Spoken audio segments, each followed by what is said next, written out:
Conference as we honor the 20th induction class of the conference's Hall of Fame.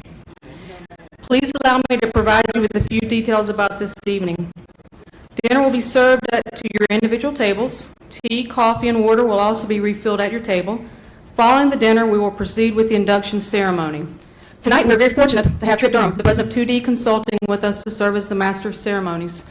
Since 2010, Trip has operated 2D Consulting, a company he founded to collaborate with external relations managers, athletic directors, and conference commissioners. Trip is a veteran of 27 years in the sports administration industry. He worked in minor league baseball administration and college athletics and has allowed him a unique opportunities to learn and to lead. He served 8 years on the board of directors of the National Association of Collegiate Marketing Administrators and holds the title of past president of the organization. Please join me in a warm South Atlantic Conference welcome to our Master of Ceremonies, Trip Durham.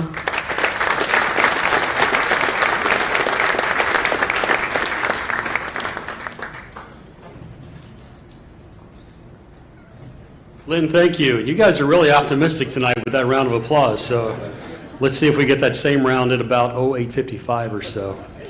I know as you drove in tonight, you saw that there's also another event going on in town, just right around the corner. I don't know how many people can claim that they've spent the night in the same city as a Beatle. I think this is the first time that I have been in the same town as Paul McCartney, so I'm somewhat honored by, but also thrilled that I'm with the 6 inductees as well. I was thinking about opening remarks, and I was thinking how cheesy it might be to work some Paul McCartney in, so I decided not to. Our 6 inductees tonight, they have traveled their own long and winding road to be here. And we have come together to celebrate in what it is that they have accomplished. And maybe I'm amazed, maybe you'll be amazed. And at each table, somebody's going to go, what's he talking about? So just explain it as we go, if you don't mind. This is the 3rd time in 4 years I've had a chance to be with this group, and I am thrilled to be back with you again. So Pat and the staff, thank you for the invitation. Before we get dinner started, I would like to ask Dr. Bob Henley, the chair of the South Atlantic Conference Faculty Athletic Representative Corps, to come up and offer our invocation, please.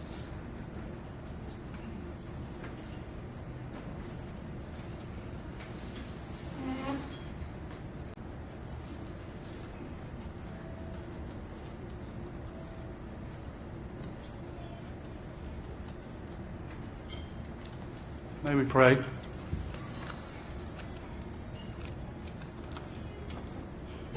Dear Lord, we thank you for everyone gathered here as we celebrate the accomplishments of our students and as we work together to build an even better conference. We come to you asking for your guidance and support.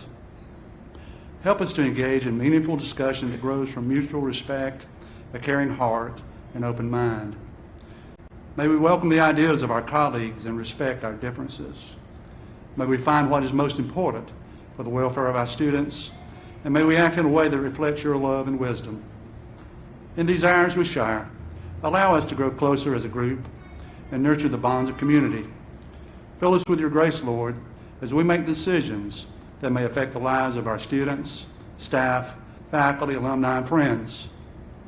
We also thank you for this time of food and fellowship around the table. Thank you for the hands that have made this food for us, Lord. Bless it to the nourishment of our body. Let us be daily reminded of your blessings for us, and may we all be a blessing to those we meet. In Christ's name we pray. Amen.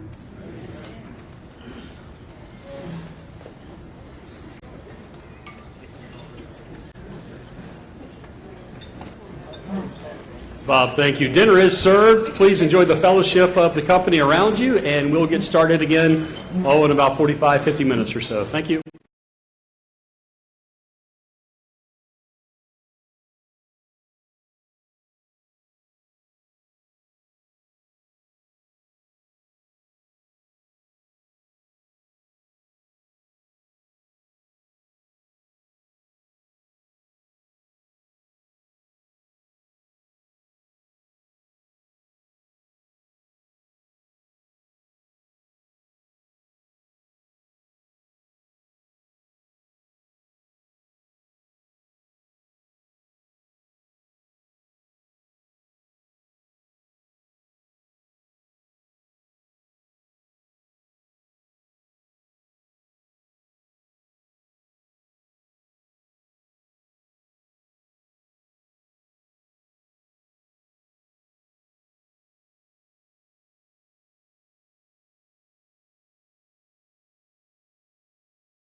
It's money over there. What the hell they made out of 2-3 years ago.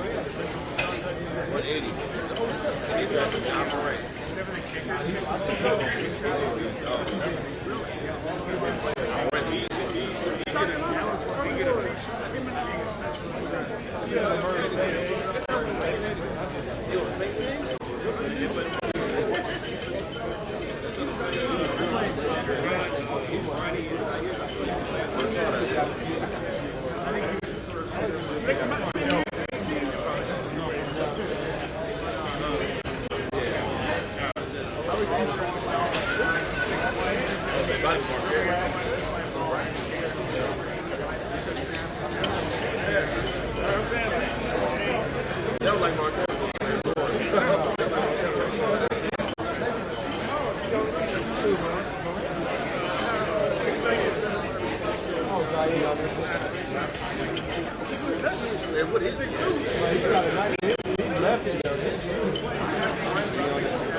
Yeah, I didn't see him translate.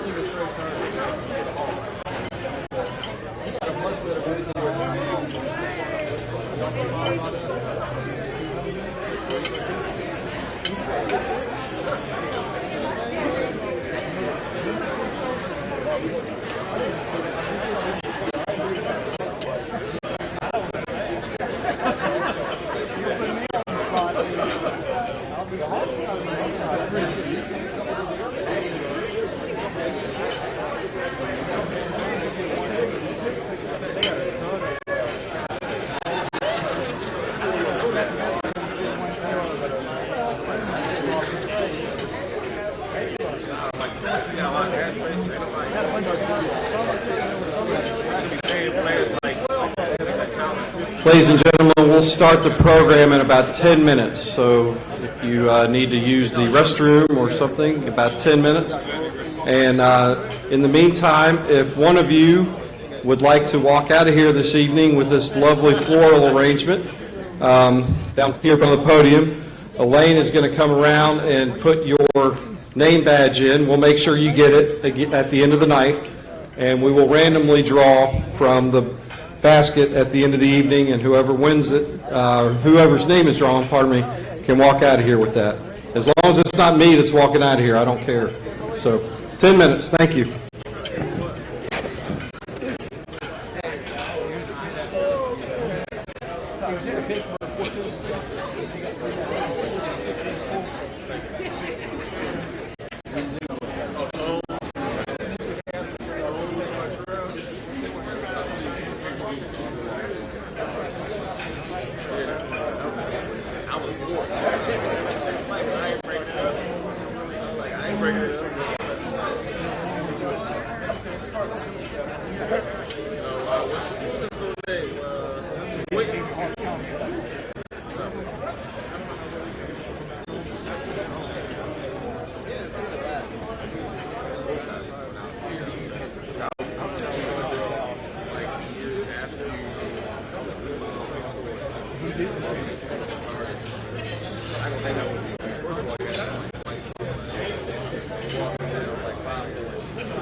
Good evening, everyone.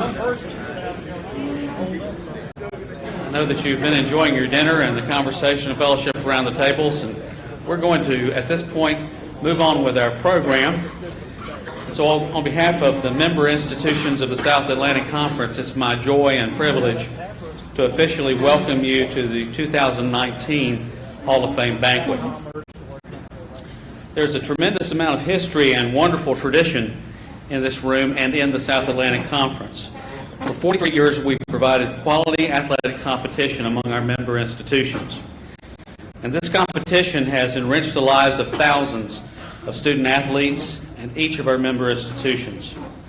I said that if you want to know where you're going, and we do, you need to understand where you've been. And with that in mind, I'd like to share with you a brief history about our remarkable conference. From 1975 until 1979, we were a football-only conference. In the 1989-90 academic year, we became a multi-sport league offering championship competition in 10 sports programs. In 1993-94, the South Atlantic Conference became a member of NCAA Division II, and we now sponsor 20 championship sports. Throughout our history, we have had a binding philosophy that, combined with academic achievement, quality athletics participation is an important educational aspect in the lives of student athletes.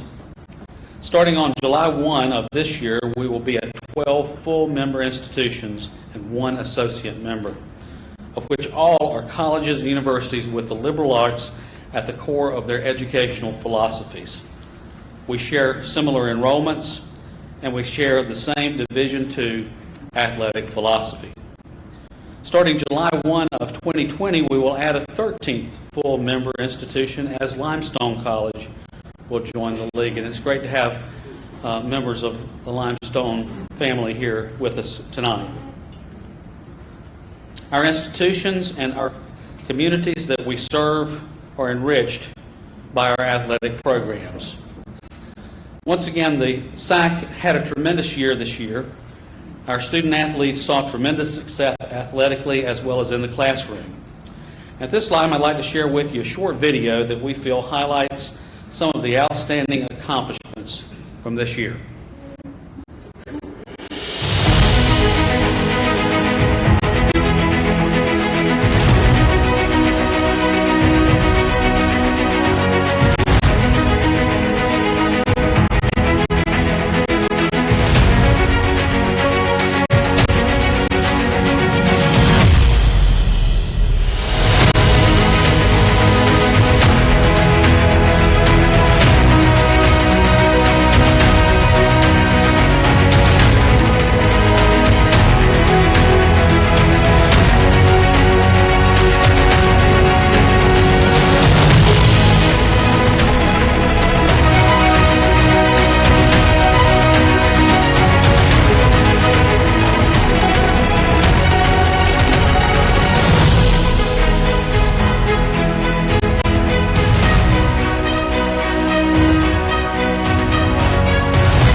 After watching a video like that, it's easy to see why our members feel proud of our collective competition, as well as each institution's role in helping our student athletes to become exceptional men and women who are ready to put to use what they've learned and the skills that they've developed at our schools to make the world a better place.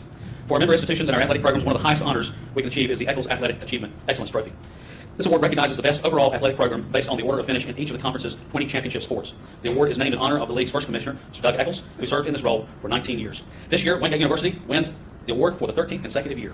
It's my privilege to present the 2018-19 Eccles Athletic Excellence Trophy to Wingate University and its president, Dr. Rhett Brown, and Director of Athletics, Mr. Steve Poston.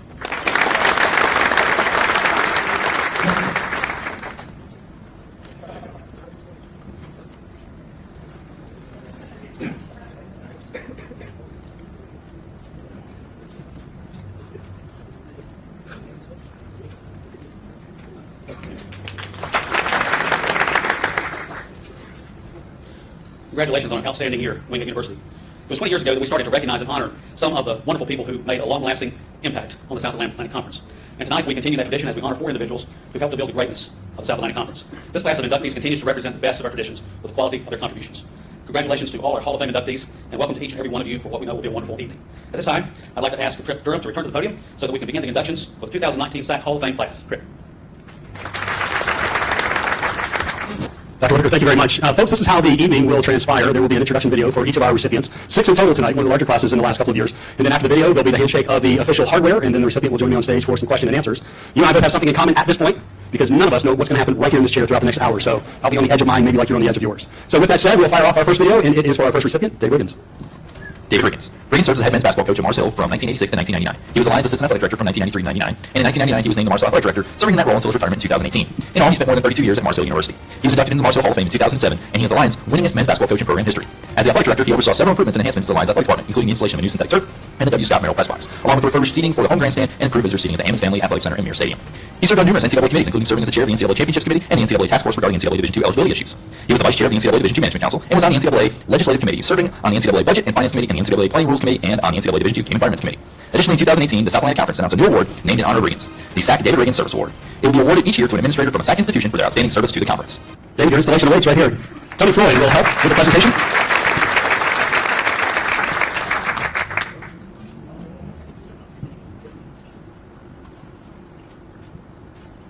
So, David, your chair waits.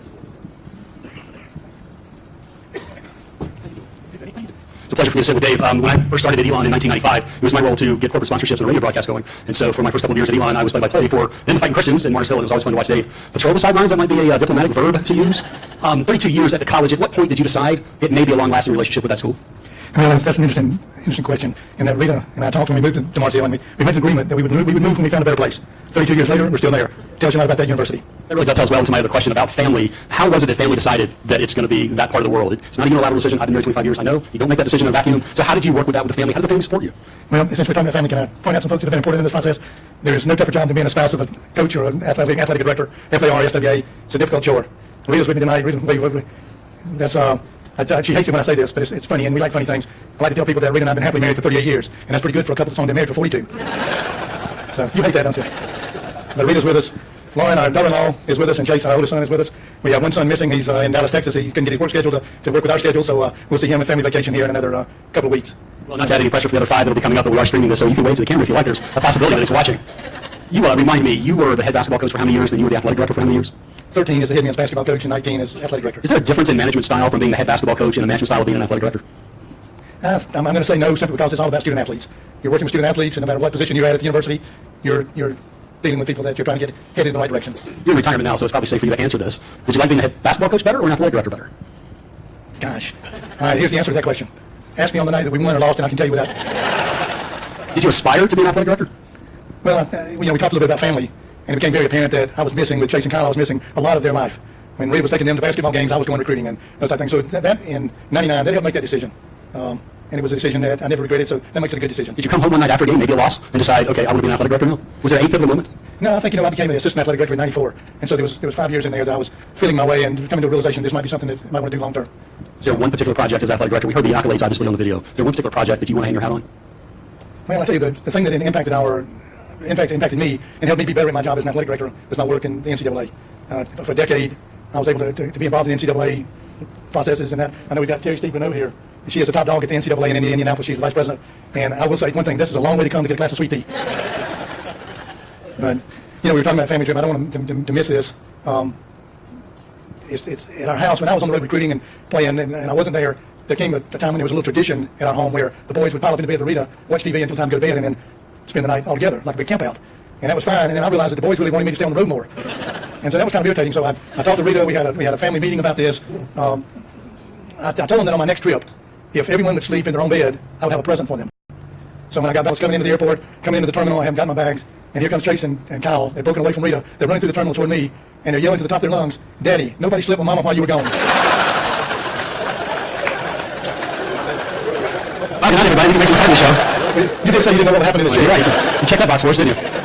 Last question. 32 years at Mars Hill. What did your 32-year career teach you? Well, I'm going to tell you what I've told people at Mars Hill, and I've got President Floyd, President Tony, as he likes to be called, he goes by first name. This award and this recognition of my career is not, I'll tell you what it's not. It's not a David Riggins night where we talk about all that he accomplished. This is a night when we say thank you to people who helped us have a career. Everyone in this room has a career. And everyone in this room has people that have been special to you in the formation and the continuation and the success of your career. That's what tonight is all about. I look forward tonight to see people that, people say you're fortunate if you have a friend, a good friend in life, you're fortunate. Gosh, how lucky have I been? I'm looking across this room right now, and this room is full of good friends. It's a friend-rich environment. So, I don't know if it could go any better. I don't know if somebody said you can make a change and make your career better or you get to know some other people. I don't think so. I think it's probably been about as good as I could help for. Ladies and gentlemen, that's David Riggins.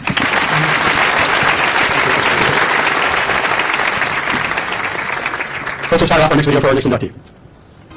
Danyel Locklear, Jolicoeur. Jolicoeur was a standout women's basketball player at Catawba College. She helped the Catawba Indians to 3 conference titles in 2001, 2003, and 2004, as well as a pair of league tournament titles in 2001 and 2004. Additionally, Catawba qualified for the NCAA Division II tournament 3 times during Jolicoeur's career.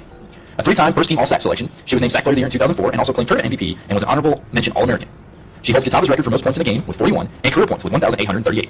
She's also ranked in several SAC records, including being 8th in the SAC in career points, 7th in points in a season, and 10th in career blocks. She's also 4th in career field goal percentage and 3rd in career field goals made. After graduation, she played professionally in Belgium. In 2012, she was named the Robinson County Coach of the Year, coaching women's basketball at Purnell Sweat High School. She was inducted into the Catawba College Hall of Fame in 2017. Ryan Lewis will assist with the installation. Danyel, your hardware awaits.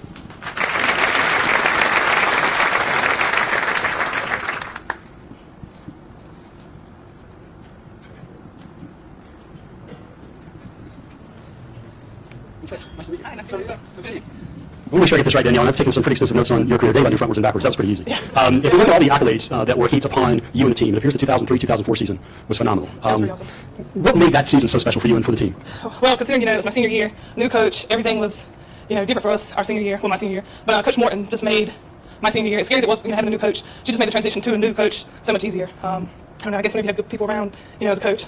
It made it pretty easy. Well, the question is not meant, the next question is not meant to call anybody else, but you had a really strong freshman year, and then your sophomore year, it was sort of a slump, not so much for you, but the team and the environment. The changes that you went through over the last 3 or 4 years, or during your 3 or 4 years, must have been a character builder for you, yes? Oh, it certainly was. I think whenever you're faced with adversity, you either let it defeat you or you rise above. I'm the type of person, I'm not going to be defeated, especially not easily. But, we just, had in our minds that we were just going to overcome, like you said, that little slump that we went through, and I think that, through just getting focused and having Coach Morton there and, just having a desire to win, that's why we were successful. You had that strong freshman year, you were picked to repeat. In that freshman year, you won not only the regular season title, but also the tournament title. Right. You were picked to repeat for the following year. Right. Didn't happen. No, So, it didn't happen. and locker rooms generally are reserved for players and coaches, but what was the locker room chatter during that sophomore year for you, knowing that you had to not be defeated to try to get over the hump?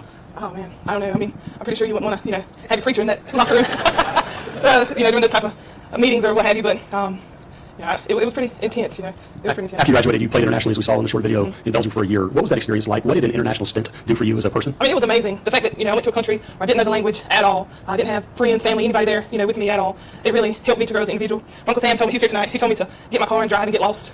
I did that a few times so I could find my way around. It was awesome. It was awesome, but it was far away from home. I missed, family. I'm very family oriented, and so being away from home and family, that was tough, but it allowed me to, one, grow in Christ. I was able to just be alone with him and focus on him and get things together, within my own life, and basketball was just cherry on top. I've never been to Belgium. Do they really have waffles over there? Waffles are amazing. Good. Just Make sure you get chocolate with it, yeah. What the international experience from a playing standpoint is so different than what we know here domestically. Right. Was there one particular aspect that you really excelled in when it came to international ball? Is there an element of it that just frustrated you to no end? I'm pretty, where I was when I was a player, pretty hands-on, aggressive. They don't call fouls like over here. They didn't call too many fouls, so I got to play like I really wanted to. They pushed some people around, but that was good for me. You hear that, Rick? We need a little bit of work on the officiating there here. So every student and every athlete wants to play forever, right? Right. You just want to keep going. How did you know it was time to hang it up?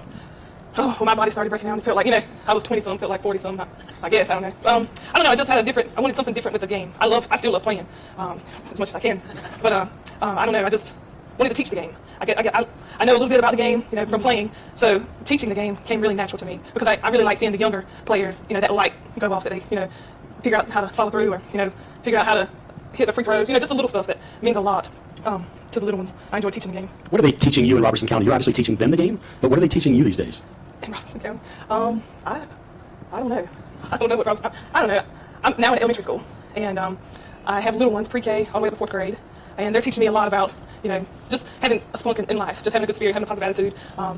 So that's where I'm at now. You got a table full over there. You have anybody you want to thank? Oh, of course, everybody who's here, and my family's supposed to be watching, live, I guess. But family's huge for me, always has been. If there was anyone in the stands, everybody knew my family was going to be there. So, yeah, family's absolutely most important. You want to wave to anybody on camera? Hey. Ladies and gentlemen, stand out. Give a round of applause. Our next installation will be David Jones. David Jones. A 2-time first-team All-SAC selection in 2005 and 2006, he earned American Football Coaches Association and D2Football.com first-team All-American honors and was a Hula Bowl participant during his senior season with the Wingate Bulldogs. He finished his career with 110 tackles, 15 interceptions, and 5 touchdowns. Following the completion of his Bulldog career, Jones became the first Wingate player in college history to be selected in the NFL draft when he was drafted by the New Orleans Saints in the 5th round of the 2007 draft. He went on to play 6 seasons in the NFL with the Bengals, Saints, Jaguars, and Redskins. He finished his NFL career with 101 tackles and an interception in 59 games. Upon retiring from the NFL, Jones started a clothing company, Profile Sneaker and Clothing Boutique. He is also working on completing his doctoral degree. David Jones' installation will be assisted by Dr. Red Brown.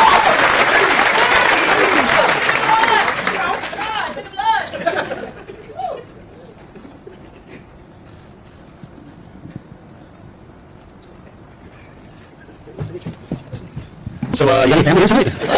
Just a little bit, This whole section, this is my hometown, so. You set career records, obviously, on the field. You have now set a brand new South Atlantic Conference Hall of Fame career record by bringing 31 people to the event. So, congratulations. You can all stay up if you like. We have a few minutes. Why did you choose Wingate? Or why did Wingate choose you?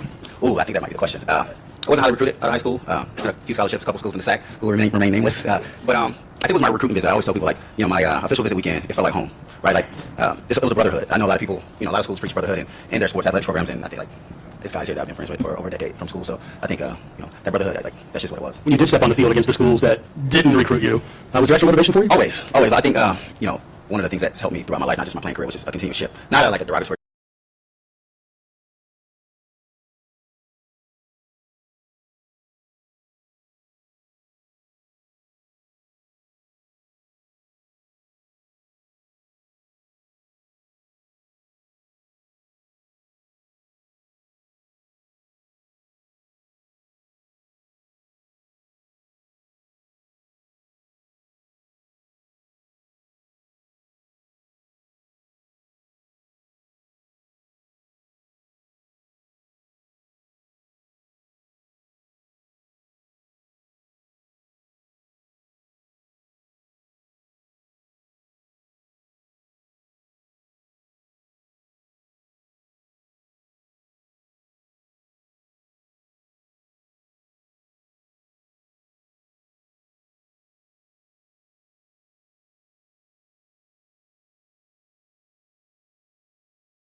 Differently, but I think if I would have had as much confidence in myself as everyone else around me had in me, you know, I would have pushed myself. Like that getting by comment that you made too. So you're the owner of a clothing store? I was, yes. So now I work in Silicon Valley at a tech company. Got it. I'm going to throw these notes away then. And you're getting your doctorate? Is that no correct? That was the plan. Wow. So Meredith, I don't know if these questions are going to apply to you or not, so you're not getting your No, I'm well, not right pushing now. yourself enough? No, I thought about it, and after I finished my master's, I was like, I can't do 3 more years of school right now. So I got to throw a question then. So how do you like it out west? oh, it's different. It's not hot. I stepped off the plane last night at 11:30, and it was still 90 degrees. In the Bay Area right now, it's probably 72 degrees. Yeah, so I miss home, but not that heat and humidity, boy. It's hot. Do you have family, you would think? Oh man, I can stay there all night. Everybody here, my family, all my friends are family. So like everybody just came. Like I love all y'all, and I appreciate y'all being here and support me. So. David Jones, everybody. Let's wait on Meredith's video because I got to rewrite all of her questions, I think. Connor was a 2-time South Atlantic Conference Pitcher of the Year in 2007 and 2008, and was a 13 National Fast Pitch Coaches Association All-American in 2007. She holds Lenoir-Rhyne's career and single-season strikeout records, with 916 career strikeouts and 327 strikeouts during the 2008 season. She ranks in the top 5 all-time in games started, complete games, innings pitched, appearances, and shutouts for the Bears. For her career, O'Connor owns a 63-15 record with 3 saves, 29 shutouts, 5 no-hitters, and a 1.47 ERA. She led the Bears to 3 SAC regular season championships, a SAC tournament championship, and 3 NCAA division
clearly it was probably my best year as a pitcher. Do you remember being intrepid at all after the shoulder surgery as to whether or not you could perform it the way you wanted to? The surgery was, when I went in, it was one surgery, I came out a different surgery, so it was a lot worse than what he thought it was going to be. So it was a lot of PT and working very, very, very hard and just finding yourself again and really digging deep to want to be good. And I just have a lot of people to thank, and pitching coaches and Coach Holler and everybody. Softball is certainly a different game than when you played the Women's College World Series has just started. Do you watch any of today's game? Do you compare where it was that maybe you came from or what you were used to, especially since we were a couple years behind everybody else left of the Mississippi? How has the game changed in your mind? I don't think it really has changed a whole lot. The short game was big for a moment, and now it's kind of just turned into a game for everybody. Whether you are a slapper, whether you are a home run hitter, everybody's important, and everybody adds to the game. Danielle talked about coaching after her career. Did you ever think about coaching for any extended time after you finished up? I did. To put myself through nursing school, I did private lessons, and I coached with Coach Holler for a little bit, and coached for Lady Blues. And it's just, it's just a different type of mentality, and my career path kind of went a different way, and kind of hung that hat up and said, nursing, here I come, and kind of just left it at that. There are a lot of employers that like the idea of hiring a former student athlete because they understand the student athlete does the rigors of the day, the practice, the balance, the time management, but the teamwork also is a byproduct. How has teamwork from a softball standpoint helped you in your nursing career? Well, it's a huge team effort to get the patient, admitted, get them better, and get them home. I work as an oncology nurse, and so I see frequent flyers. They come in and out, and they're battling their life. They come in and they're told that they have cancer, and it stops them in their tracks. And I'm there to be their team, part of their team, and help them through the most difficult time, and then their reward at the end to be able to ring a bell and be free and be cancer-free. There's got to be a steadiness to that, too. There's got to be a steadiness that you must have emotionally that I would think byproduct of your college days, right? Because the emotions that you must have felt as a student athlete has probably kept you on a decent plane in this career that you're in now. It has, definitely. You do get close to one good patient, and then you start to put that wall up. And being an athlete, you're able to handle whatever life throws at you, whether it be giving up a home run, or a patient being diagnosed, again, with the same cancer, or being told that they are not in remission or it's advanced. So it's a full circle, and I'm able to be there and be a part of their journey, and tell them that resiliency is what you need to be, and fight to the very end. And there's a reason for everything. There's a reason why I was a student athlete and was able to have the pleasure of playing for Coach Holler. I didn't want to play after my freshman year of college. I was ready to hang up my hat, and I was told that I couldn't. And yeah, it was, but I'm glad that I was told I couldn't. That to fight and to keep going and to find a place that you could call home. And Coach Holler gave me that chance to continue my career, because I wouldn't be here today, and I also wouldn't be able to take care of cancer patients the way I take care of them today. That's a great way to look at it. So if you had retired your freshman year, you would not be here, your words. So what's it like to have the title Hall of Famer? Totally shocking. I was not expecting to be sitting here this young and this, 10 years, 11 years out from Lenoir-Rhyne, and I just never saw this phone call coming, first of all, and second of all, being able to be in a room with fellow athletes at their top, perform at the top of their level and being inducted into Hall of Fame. It's an amazing honor, and it just closes a chapter for sure. What family members would you like to thank? They're spoken for over here, so you can't thank them. Well, I have my mom, and I can't thank her enough for everything she has done for me and the sacrifices she has done. Ronnie Threet, he is the Lady Blues. We started the organization for Lady Blues, he's here, and my good friend Ashley Stewart, who I played and I've known for 17 years of my life, is here as well to support me. Meredith, congratulations. Craig Eckstein. Eckstein was a member of the Marcel men's cross-country track and field teams from 2001 to 2004. He was the Southeast Region Cross-Country Runner of the Year in 2004, as well as the SAC Runner of the Year in 2003 and 2004. He earned all-region honors all 4 years of his collegiate career and was an NCAA championship meet qualifier in each of those seasons. A 3-time first-team All-SAC runner and individual champion in 2003 and 2004, Eckstein is number 3 all-time at Marcel with an 8K time of 24 minutes and 41 seconds. Additionally, he led his team to 4 SAC men's cross-country championships during his time at Marcel. After graduating from Marcel, he became a cross-country coach in Ohio, where he was named the 2010 Southwest Ohio Conference Cross-Country Coach of the Year and 2012 Southwest Ohio Conference Track Coach of the Year at Mount Healthy High School. Additionally, he was named the 2012 Cincinnati Coach of the Year. A physical education and health teacher at Little Miami Junior High, he owns Buckeye Timing. He's also an active member of the community, as he and his family participate in the Adopt a Family program each year during Christmas, where they buy gifts for a needy family in the area. Tony Floyd will help with Craig's installation tonight.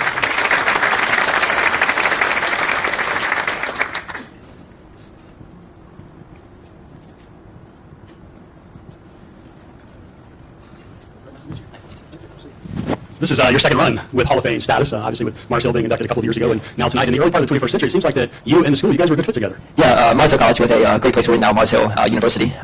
Really, it's the preparation that my coaches gave me, the dedication that they, with the training, the teammates that I had, we just all pushed each other.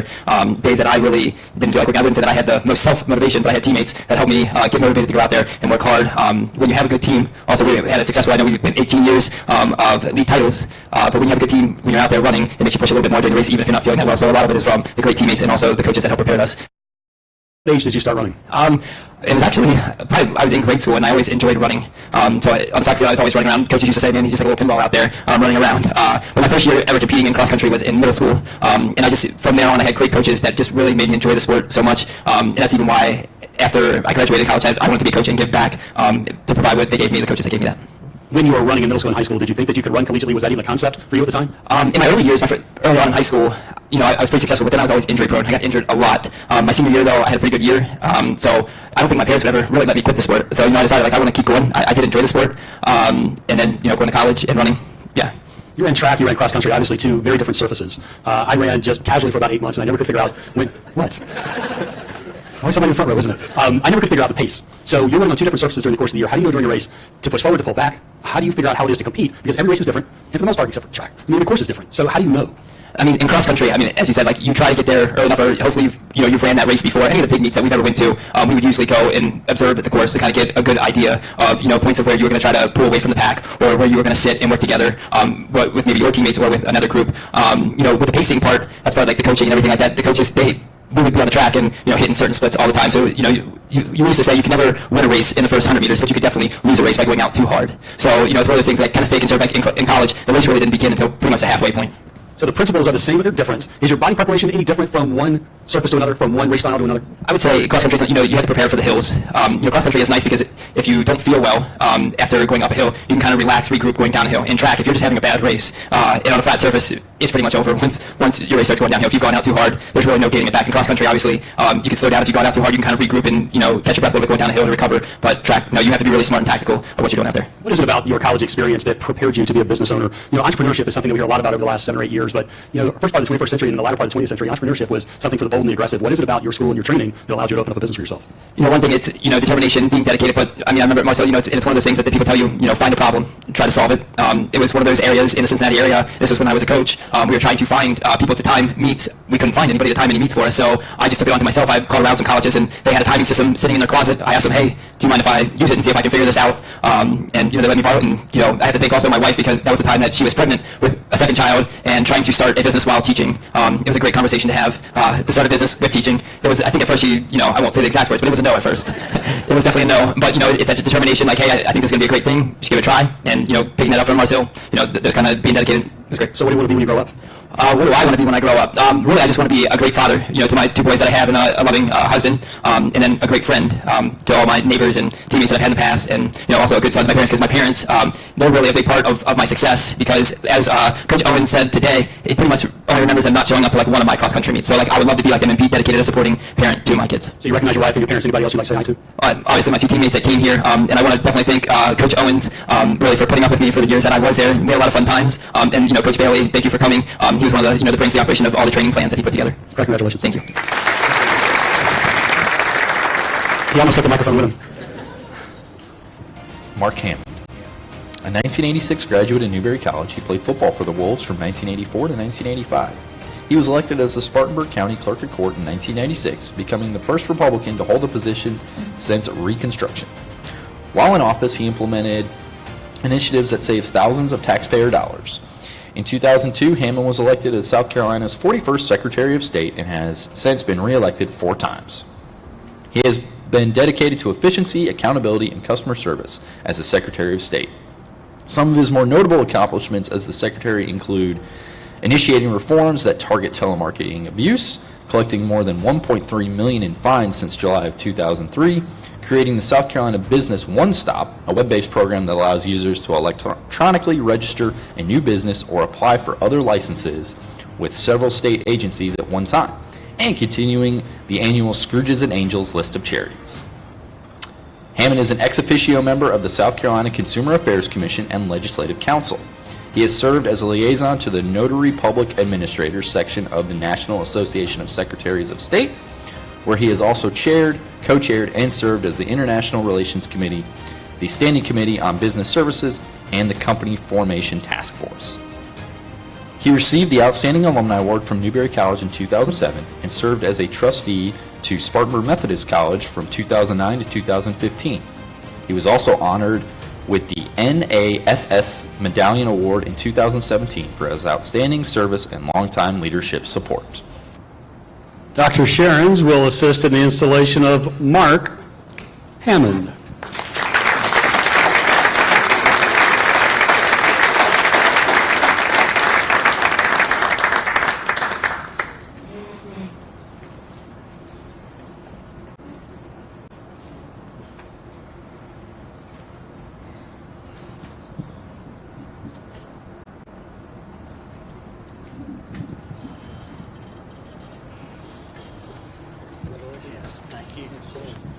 I sort of stumbled on my introduction there and calling you, obviously, Mark Hammond, because On the video, it used the first name John, so where did Mark come from? Well, Mark's my middle name. My dad was John Hammond, and I went by my middle name Mark, and I just, people identify me by Mark, and I have always go by Mark. So years ago, you had a decision to make, and you made it by choosing Newberry. Why Newberry?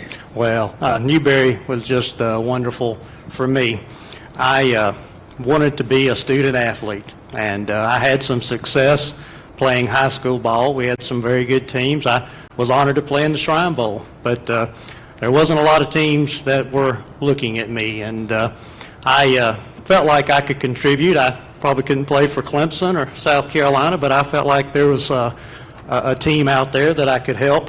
So I went to Lees McRae Junior College, and I really it was the closest junior college to Spartanburg, and that's one reason I went there. It was still just over 2 hours away, but I really appreciate Lees McRae giving me the opportunity, and did work hard, lifted weights, got bigger, and we had a very good freshman year, but my sophomore year wasn't as good, and we had about one game left on our season. We played the Appalachian State JV team on a Thursday night, and since it was on a Thursday night, Newberry sent two coaches to scout, Coach Etter and Coach Wirtz, and they started calling me, and I really thought the dream was over. But they started calling me. I was able to come down and visit, and I really appreciate the opportunity that Newberry gave me to continue to play football and go to school, and I just could not be more appreciative, and I think it, and I tell this story, and it's a true story, but we went down to Newberry, and I looked at the facilities and all. It didn't take long, and right before I was getting ready to leave, Coach Etter asked if I would like to see Coach Johnson, and I went up to Coach Johnson's office, and Coach Johnson met me, and I'll just never forget sitting across the table from Coach Johnson, and he asked, "Hammond, what will it take to bring you to Newberry College?" And I told him I didn't have a car, and I thought my dad would bring me down. And he was actually offering me a scholarship. Can you believe that? I said, "To play football?" I said, "I'm sure I can get a ride." And he gave me a scholarship that day, and it's a day that I will never forget. You and I had a chance to catch up by phone a couple of weeks ago, and you told me a great story about when it was that you declared your major, and after you did so, you went back to your room and had a conversation with your roommate? Well, you know, my kids are here, Matthew, Ross, and Grace, and Matthew finished Newberry in 2016. Ross just finished Walford College. Grace is a graduate of Spartanburg Methodist College, and you know, they do everything on their computer now, and they sign up for their classes on their computer. I'm just amazed. At Newberry, we would go to the gym, and the professors would sit in the gym at tables, and you would walk from table to table. And it was my junior year, and me and David Rankin had talked before we left to go up to sign up for our classes and declare major. And I asked David, I said, "Well, what are you going to sign up for?" And David said, "Well, I'm going to take physical education." And David's finished in phys ed and a wonderful high school coach, coached over 30 years. And he said, "Well, a lot of people called me Hammond. Hammond, what are you going to major in?" I said, "Well, I'm not sure. I like history, I like political science," and I hadn't made up my mind. So we went up, we signed up. Later on that night, David come by and said, "Well, Mark, what did you decide to major in?" And I said, "I decided to major in political science." And he looked at me and he laughed and said, "What are you going to do, run for something someday?" How'd that work out? Yeah. What do you think now, David? You've spent obviously a great number of years in service and leadership. Was service and leadership instilled in you at some early age? Where is it that part of your DNA came to be? Well, my dad was a state trooper for over 30 years. He was just a wonderful public servant, and I hope someday that I can be the public servant that he was. My mother was a personnel director for Spartanburg County. So growing up, I knew all the people who served on council. I knew the House members, so I always had interest in government. But I just really appreciate and respect their hard work and their public service, and I was just glad that I could follow in their footsteps and also try to do everything that I could to make sure that our citizens get the best bang out of their buck for their tax dollars. And it's an absolute honor to be able to serve. I'm going to sneak in one more Paul McCartney song title in here. What is it like for a day in the life for the Secretary of State? Well, every day is a little different. I have always focused on doing everything I can to run a good, efficient office. If you go back to my days at Newberry, early on they taught us at Newberry that we needed to set goals. And I also learned at Newberry that you couldn't just play one position. I mean, like our quarterback, our other Hall of Famer, Jimmy Skipper, he knew what the receivers were doing. He knew what the blockers were doing. So you had to be able to multitask. So I was able to come in and revise the office, add some technology, get people to multitask, and then come in with a game plan. And each day decide what areas we needed to focus on. And I hope that South Carolina ranks, I believe, in the top 8 when it comes to being a business-friendly state, for states wanting to do business in South Carolina.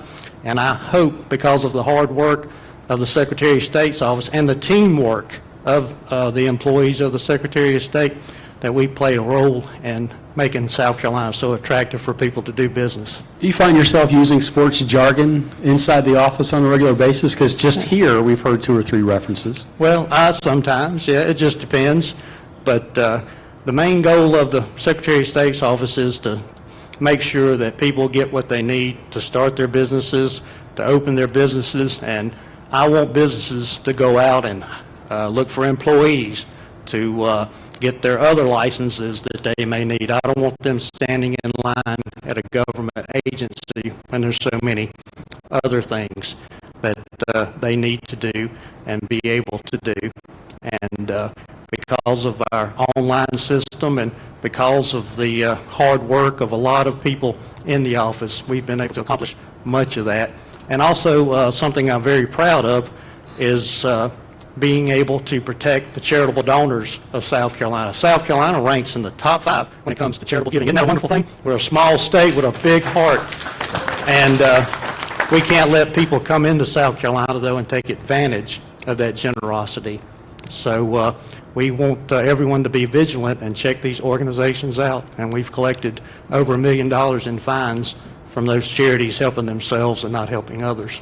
So what family do you have here today that's been part of your journey?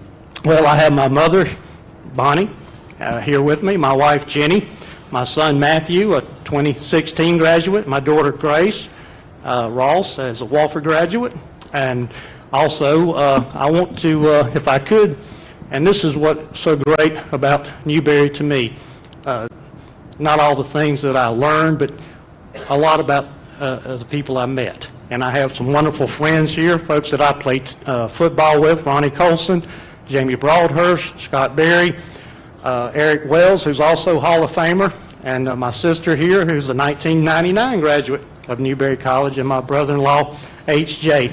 And also, I'd like to recognize and thank my brother Vance, who played football for Clemson. And me and Vance never dreamed playing football in the backyard. Football would play such a pivotal part of our lives. And he's 6'5", I'm 6 foot, and I tell everyone, if I hadn't have gone to Lees McRae and it being so cold, I would be 6'5", because it stunted my growth. Mark Hammond, everybody. Thank you.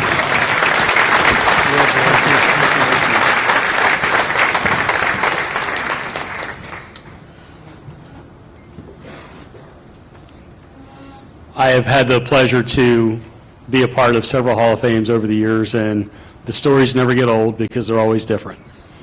I remember my dad, when I was growing up, he would always tell the same story over and over again. And we've all got family members, right? We've got that one family member that's always telling the same worn-out story. I always said to myself as a kid, I'm not going to be that one. But every year at this event, I'm bringing up the same old story. And it was that time in Asheville a couple of years ago when I introduced Patrick Britz to finish out the program. And supposedly he ran just a little long, and somebody in the hotel pulled the fire alarm. And I will tell that story every time that I get ready to introduce Pat Britz, because I think it's a great story. So ladies and gentlemen, your commissioner to wind us up here, Pat Britz.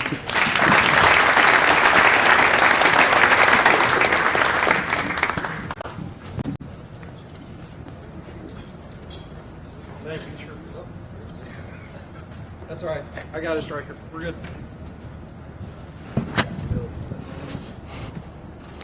To use another term, that was an audible. Another sporting term. Tripp, thank you very much. And I also want to give my congratulations to the 6 inductees for their tremendous accomplishments. It's a significant honor, and we really appreciate you being here to accept this honor. Those of you that may not know, we don't publicly announce someone gets into the Hall of Fame unless they're able to attend, unless there's some very extenuating circumstances. So, Craig, what were we on, year 4 or 5 with you on this one? Craig's got apparently a long-standing family vacation every year this week. And Craig, thank you for adjusting it this year to be here, but thank you very much. One thing I always like to tell the inductees, and if you heard the stories here, is take pride in your sacrifices. Every single one of you made sacrifices. David talking about the sacrifices with his family. Take pride in those. Those got you to this point. So while they may not seem that significant, they got you to where you are today. So please take pride in those. Being commissioner of this wonderful conference has many positive aspects of it, but there's no doubt calling the individuals to tell them that they're going to be in the Hall of Fame is definitely right at the top. It's right up there with squeegeeing a tennis court at about 8 o'clock at night to finish a women's tennis tournament, and trying to figure out 87 tiebreakers before the last weekend of softball this year. And that is legitimately true. We had 87 tie-break scenarios with 2 games left for everyone. And Monica, I still don't like your sport because of that. And Meredith, same thing. I mean, for crying out loud, quit splitting with everybody. Someone sweep once in a while. At this time, I'd like to thank my colleagues in the South Atlantic Conference office. These individuals work hard every day of the year, not only for this event, but to make this conference as good as it is. Assistant Commissioner Christian Stryker has been a wonderful addition for the last 18 months, and he did a terrific job with the video and the audio and everything tonight. So Christian, thank you very much. Director of External Operations and Administration, Amelia Mayer, is finishing up her first year with us and has done a tremendous job of upgrading our office staff and the service that we provide to our member institutions. And to give you a glimpse into the life of Amelia, a day in the life of Amelia, we pay approximately 1,500 officials out of our office on an annual basis, and Amelia has the pleasure of doing that. So Amelia, thank you very much. Finally, Senior Associate Commissioner Elaine Keeby, who like me is completing her 11th year and has done a great job of enhancing our conference championship events and strengthening our compliance program. She is also the one that coordinated this entire evening. So Elaine, thank you very much. These individuals, as I said, work hard each and every day, so please give them a round of applause for their efforts. We also have a handful of our supervisors of officials in attendance. So do we have that slide, Christian? Thought we'd put this up there for them, since I know most of you are thinking about that anyway. So thank you guys. No, we have excellent supervisors of officials and even better officials. So no, just a little levity for the evening. We also have some special guests here this evening. David mentioned her, but we are very honored to have the Vice President, NCAA Vice President for Division II, Terry Steve Gronow with us. And Terry, thank you very much for spending this afternoon with us and this evening. And Terry also has the honor of, she's going to draw the name right now. I'm going to put you on the spot. You have to draw the name for this. I didn't want any accountability for that.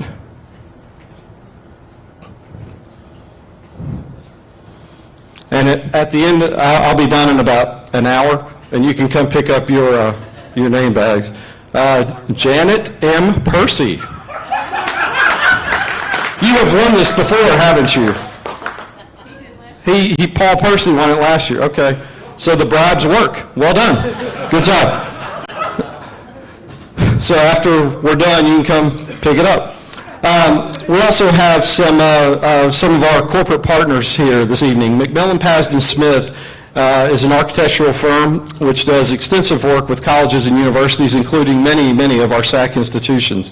They've been a corporate partner of ours for 13 years now, and we greatly appreciate their support. They're the title sponsor for this evening, and we're blessed to have, did Ron make it? Did Ron Smith make it? I didn't see him, but I saw others. Chuck Carnes is here, Shannon Calloway, and Doug Eccles from McMillan Pasden Smith. Thank you guys for being here.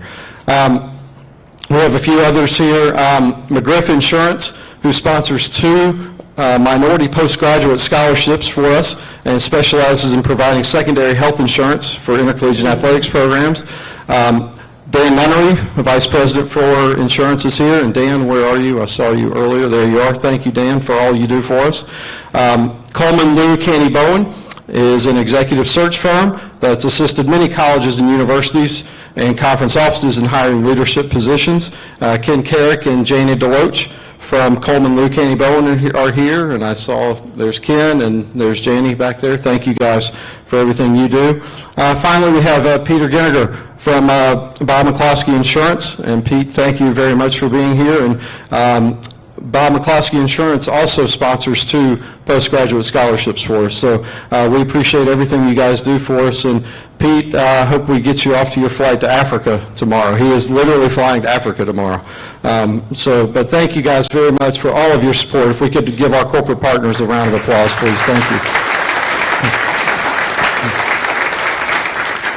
As Dr. Whitaker mentioned earlier in his speech, we announced a new school, Limestone College, will be joining our great conference on July 1 of 2020. Their president, Dr. Darrell Parker, and their vice president for athletics, Mike Serino, have joined us tonight. And where are you guys? There we are. Thank you and welcome, guys. And that is also in addition to University of Virginia at Wise, who will be joining our league officially in about 1 month. And their chancellor, Dr. Donna Henry, and their director of athletics, Dr. Kendall Rainey, are here. And where are they? There they are. Yep, thank you. Thank you. And this is always my favorite one. Additionally, we've got some previous Hall of Fame inductees that I would like to introduce to you at this time. It always means something to me when our previous inductees take the time and effort to come back. I think it shows what it means to them and to be a good example for the current inductees. And David, I expect you to come back from California next year to join us, all right? Get a little bit of that heat. But you can only bring 25 guests next year, okay? Yeah. From the class of, well, I don't think he's here.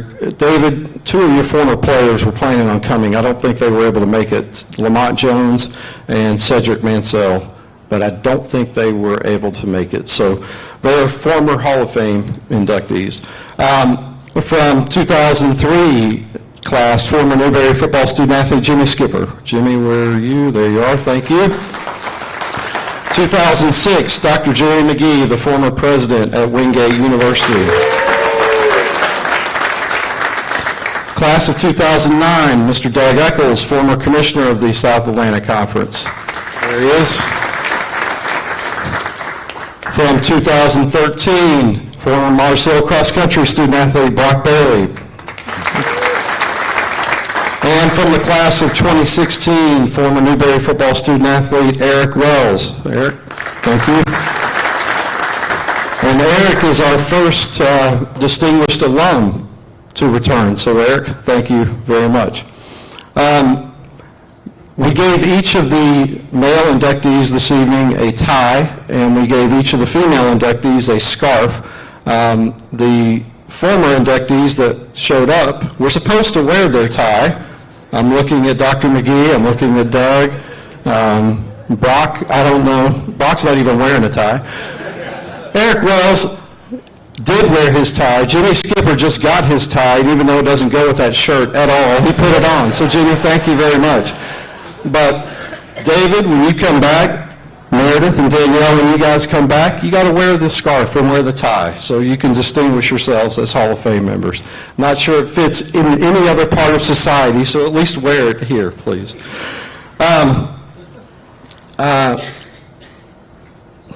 Let's see. I also want to thank Tripp for agreeing to once again be our Master of Ceremonies. Tripp, this format that you introduced to us a few years ago has just been tremendous, and we're so blessed to have you. And there's no doubt that having this type of a format saved us from an hour-long speech from David Riggins. I know that for a fact.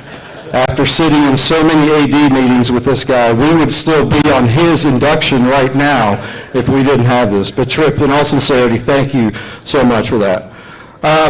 One more group I would like to thank, and so many of our inductees mentioned that, and Danyel was very poignant about this, is my family.